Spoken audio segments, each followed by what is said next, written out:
Study habit में channel में आप सभी का स्वागत है।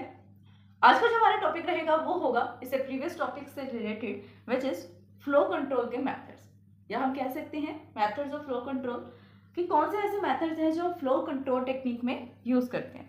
अब इससे प्रीवियस वीडियो में हमने डिस्कस किया था कि एक्चुअल में फ्लो कंट्रोल क्या होता है, क्या प्रोसेस है ये फ्लो कंट्रोल करने का और कहाँ पर इसका यूज किया जाता है, कैसे यूज किया जाता है।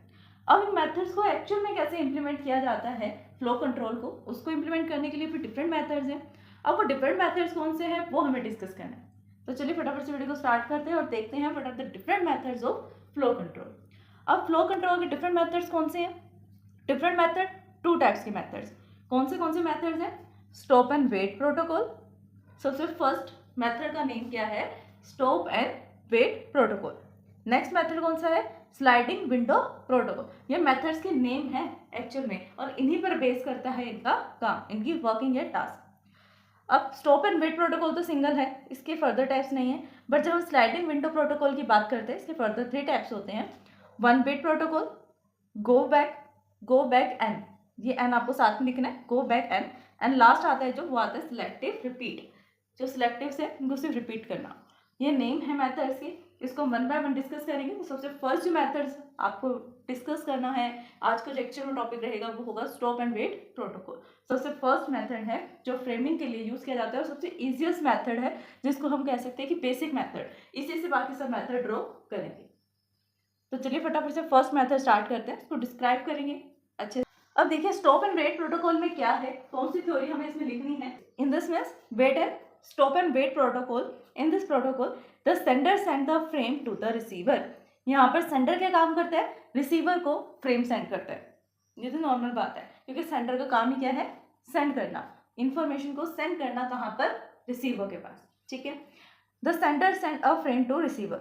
सेंडर ने रिसीवर को फ्रेम सेंड किया and stop for the further transmission. यानी कि स्टॉप एंड वेट बहुत इजी प्रोटोकॉल है, कुछ नहीं है इसके अंदर। अगर आपने 3 वे हैंडशेकिंग मेथड देखा है बिल्कुल उसी की तरह ये काम करता है। कैसे? सबसे पहले कनेक्शन के लिए रिक्वेस्ट बनाएगा। कौन बनाएगा? सेंडर जो है वो रिसीवर को रिक्वेस्ट करेगा कनेक्शन के लिए कि क्या हम आपस में इंफॉर्मेशन को ट्रांसफर कर सकते हैं। ट्रांसफर करने के लिए सेंडर ने रिक्वेस्ट की, कौन सी रिक्वेस्ट जनरेट की? सेंडिंग रिक्वेस्ट या फिर कनेक्शन रिक्वेस्ट सेंड की। किसके पास? रिसीवर के पास। अगर रिसीवर ने एक्नॉलेजमेंट दे दी कि हाँ आप कनेक्शन इस्टेब्लिश कर सकते हैं तो इस्टेब्लिश हो जाएगा कनेक्शन। ठीक है। अब डेटा सेंड करने की बारी। सेंडर ने फर्स्ट डेटा सेंड किया रिसीवर के पास। अब जब तक रिसीवर के पास वो डेटा पहुंचेगा, रिसीवर फर्दर उसकी प्रोसेसिंग करेगा, चेक करेगा कि एक्चुअल में जो उसके पास डेटा आया है क्या वो उसी के लिए है, सेम एड्रेस रिसीवर का ही है, उसके अंदर रिसीवर के लिए ही डेटा है और सेम सेंडर ने सेंड किया है जिसने कनेक्शन को एस्टैब्लिश किया था।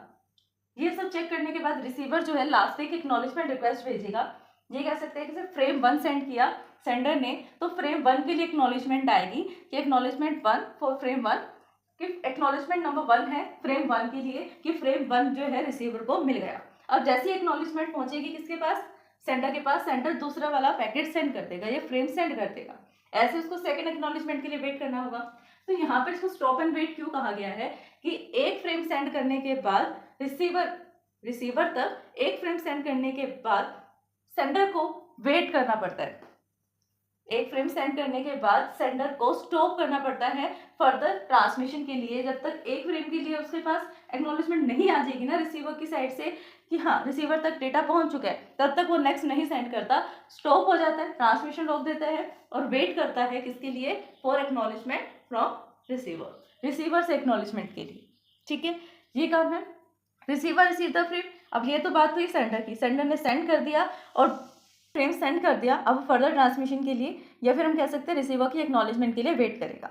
ठीक। अब रिसीवर का क्या काम होगा? Receiver receives the frame. Receiver frame को रिसीव करेगा, फिच करेगा डेटा को। The receiver receives the frame. Receiver ने फ्रेम को रिसीव किया and send acknowledgement to the sender, और सेंडर को एक्नॉलेजमेंट दे दी। अब सेंडर जो है नेक्स्ट वाला फ्रेम सेंड कर सकता है रिसीवर को। When the sender receive the acknowledgement from the receiver, जैसे ही सेंडर को रिसीव हुआ एक्नॉलेजमेंट रिसीवर की साइड से जो भेजा गया था, यानी रिसीवर ने जो एक्नॉलेजमेंट भेजा था सेंडर को, जैसे ही वो सेंडर के पास पहुंचता है then it send frame again, तो वो नेक्स्ट वाला फ्रेम जो है सेंड कर देता है। अब ये एक्नॉलेजमेंट पे डिपेंड करता है कि नेक्स्ट वाला फ्रेम कौन सा जाएगा। अगर एक्नॉलेजमेंट ये आई कि फ्रेम नंबर 1 मेरे पास नहीं आया है, तो फ्रेम नंबर 1 वापस सेंड करना पड़ेगा। अगर एक्नॉलेजमेंट आए कि फ्रेम नंबर 1 पहुंच चुका है, तब आपको क्या करना है, नेक्स्ट वाला फ्रेम सेंड करना है, फ्रेम नंबर 2।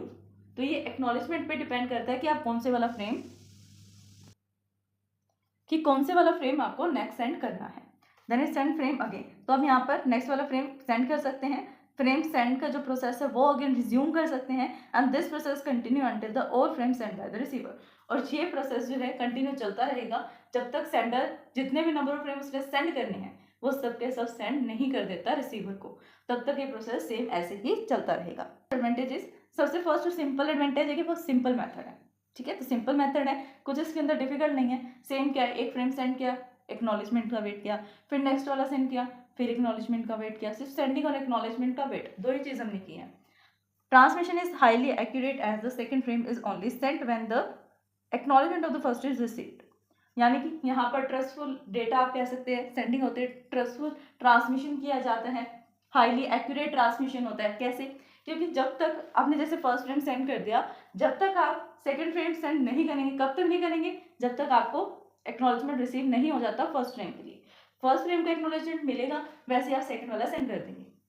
डिसएडवांटेजेस क्या है इसकी? Highly insufficient due to the large wait. Large wait होने की वजह से इनसफिशिएंट है। अब यहाँ पर आपको रिसीविंग का जो टाइम है वो बहुत ज़्यादा कंज्यूम होता है। हो सकता है कि 10 मिनट में आए, 10 सेकंड में आए, अलग अलग टाइम हो सकता है ना एक्नॉलेजमेंट आने का। जब तक एक्नॉलेजमेंट आएगी नहीं, आप सेकंड वाला सेंड कर नहीं सकते। ठीक है, तो बहुत ज़्यादा वेट करना पड़ता है नेक्स्ट ट्रांसमिशन के लिए।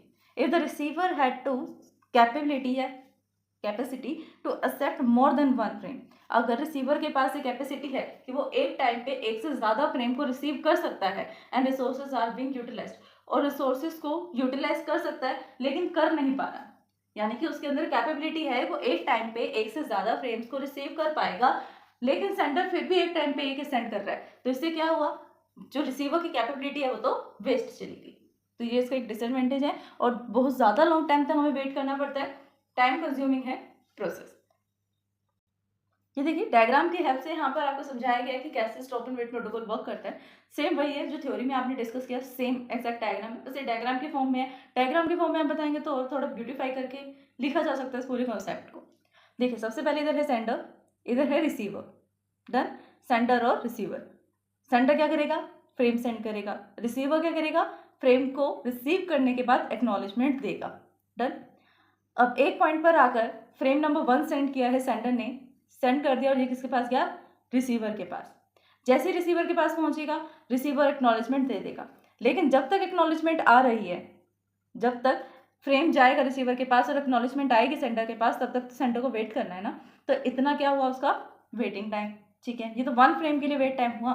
फिर नेक्स्ट फ्रेम सेंड कर रहा है, जब तक नेक्स्ट फ्रेम पहुंचेगा एक्नॉलेजमेंट आएगी तब तक उससे वेट करना है। फिर नेक्स्ट फ्रेम सेंड किया, फिर एक्नॉलेजमेंट के लिए वेट किया, तो ये सब क्या है, वेटिंग टाइम जो है वो इंक्रीज हो रहा है। फर्स्ट फ्रेम के लिए हो सकता है अलग वेट टाइम हो, किसी में कम वेट किया हो, किसी में ज़्यादा वेट किया हो, तो वेटिंग टाइम भी डिपेंड कर सकता है नेटवर्क की कैपेबिलिटी पर कि नेटवर्क क्या कैपेबल कितना है, कितनी स्पीड कर सकता है, कितनी बैंडविड्थ यूज़ की जा सकती है। तो फ्रेंड्स यही था हमारा आज का टॉपिक। आज हमने डिस्कस किया स्टॉप एंड वेट प्रोटोकॉल, जो कि किस लिए यूज़ किया जाता है, फ्लो को कंट्रोल करने के लिए, कि सेंडर फटाफट से,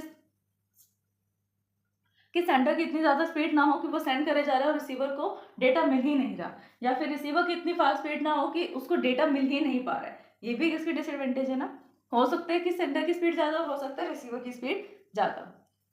तो फ्रेंड्स आई होप कि टॉपिक आपको समझ में आया होगा। अगर फिर भी इस वीडियो को समझने में आपको कोई डाउट आता है देन आप हमें कमेंट कर सकते हैं। वीडियो पसंद आए तो लाइक शेयर सब्सक्राइब करना, कमेंट करना ना भूलें। Thanks for watching my video.